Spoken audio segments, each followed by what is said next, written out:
Hi అందరికీ నమస్తే. ఈరోజు మనము 345 ఏళ్ల పురాతనమైన శ్రీ రంగనాయక స్వామి దేవాలయం గురించి తెలుసుకుందాం. తెలంగాణలో తమిళనాడు శ్రీరంగాన్ని పోలి ఉన్న ఒక పవిత్ర క్షేత్రం ఇది. వనపర్తి జిల్లా పెబ్బేరు మండలము శ్రీరంగాపురం గ్రామంలో ఉన్న ఈ ఆలయాన్ని చూసిన వారు ఇది తెలుగు శ్రీరంగము అని అంటారు. ఈ ఆలయ చరిత్ర, విశేషాలు, ముఖ్యమైనటువంటి ఉత్సవాలు, శిల్ప సంపద అన్నీ ఈ వీడియోలో తెలుసుకుందాం.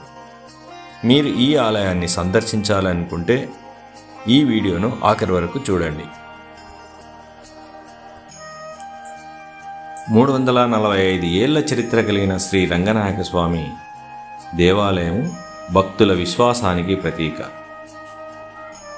ఇక్కడికి ఒకసారి వచ్చిన భక్తులకు ఆధ్యాత్మిక అనుభూతి కలుగుతుంది. మీరు ఆలయాన్ని సందర్శించాలనుకుంటే ఈ పవిత్ర క్షేత్రానికి తప్పకుండా వెళ్ళి రావాలి. ఈ ఆలయ చరిత్ర 17వ శతాబ్దానికి చెందినది. 1650 నుంచి 1670 మధ్య కాలంలో వనపర్తి సంస్థానాధీశులు రాజా గోపాలరావు ఈ ఆలయాన్ని నిర్మించారు. ఒకసారి ఆయన దక్షిణ భారతదేశ యాత్రలో శ్రీరంగం దేవాలయం దర్శించుకొని వైష్ణవ మతాన్ని స్వీకరించారు.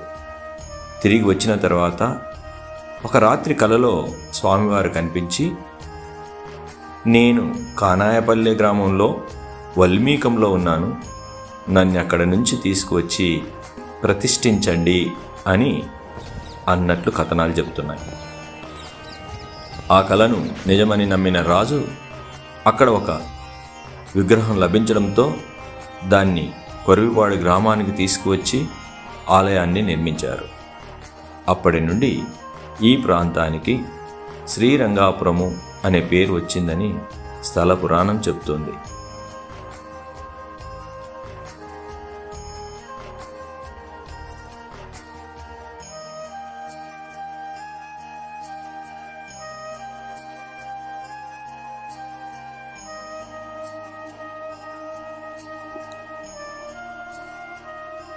శ్రీ రంగనాయక స్వామి ఆలయాన్ని శిల్పకళా వైభవానికి ప్రతీక అని చెప్పవచ్చు.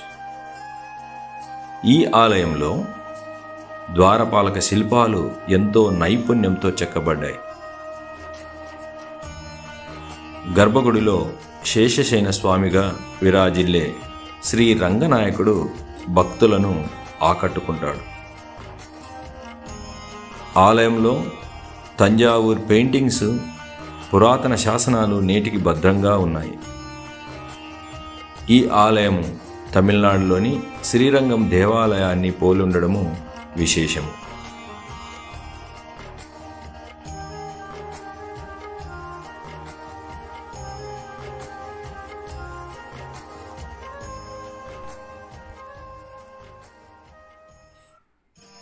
ఈ ఆలయంలో ప్రతి సంవత్సరము 3 ప్రధాన పండుగలు వైభవంగా జరుగుతాయి. ఒకటి సంక్రాంతి పండుగ, కోటై ఉత్సవాలు అద్భుతంగా జరుపుతారు.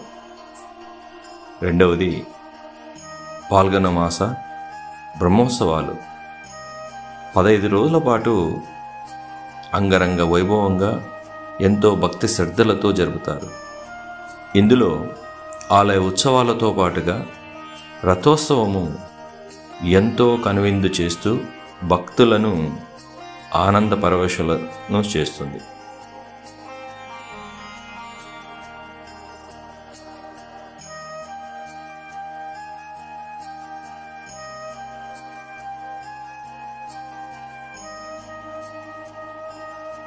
మూడవది శ్రవణమాసం ఉత్సవాలు. ఇక ఈ ఉత్సవాలకు దేశంలోని వివిధ ప్రాంతాల నుంచి లక్షలాది మంది భక్తులు తరలి వస్తూ ఉంటారు. ఈ పండగల సమయంలో హైదరాబాదు, కర్ణాటక, మహారాష్ట్ర నుంచి భక్తులు వస్తారు. ఈ ఆలయం యొక్క ప్రత్యేకత ఏమిటంటే రంగసముద్రం చెరువు ఆలయం పక్కనే ఉంది. ఈ చెరువు రాజా రామేశ్వరరావు త్రవ్వించిన పురాతన రిజర్వాయర్. ఆలయ పరిసరాలు ఎంతో ఆధ్యాత్మిక ప్రశాంతంగా ఉంటాయి. ఇంతేకాకుండా ఈ యొక్క ప్రాంతంలో పలు సినిమాల షూటింగులు కూడా ఇక్కడ జరపడం జరిగింది.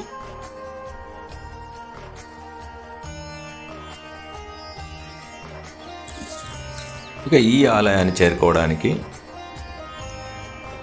పెబ్బేరు నుండి 11 కిలోమీటర్ల దూరంలో ఉన్నది కాబట్టి హైదరాబాద్ నుండి కానీ లేదా కర్నూలు నుంచి కానీ వచ్చినటువంటి భక్తులు పెబ్బేరు వద్ద దిగి స్థానిక వాహనాలను ఉపయోగించుకోవచ్చు.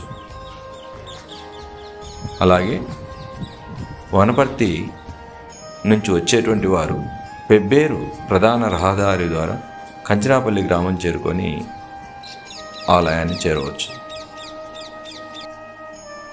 ఈ బ్రహ్మోత్సవాల సమయంలో దేవాలయ ప్రాంగణం నుంచి ఊరి వరకు అనేక రకాలైనటువంటి షాపులు వెలుస్తాయి. ఈ షాపుల్లో ఆడవారికి కావాల్సినటువంటి సౌందర్య సాధనాలను, అలాగే పిల్లలకు కావాల్సినటువంటి ఆట బొమ్మలు, అలాగే అందరూ ఇష్టపడేటువంటి నోరు ఊరించేటువంటి స్వీట్ పదార్థాలు ఇందులో లభ్యం కావడం జరుగుతుంది. ఆలయ విశేషాలు మీకు నచ్చితే లైక్ చేసి షేర్ చేయండి. అలాగే ఆధ్యాత్మిక కంటెంట్ కోసం మా ఛానల్ సబ్స్క్రైబ్ చేయండి.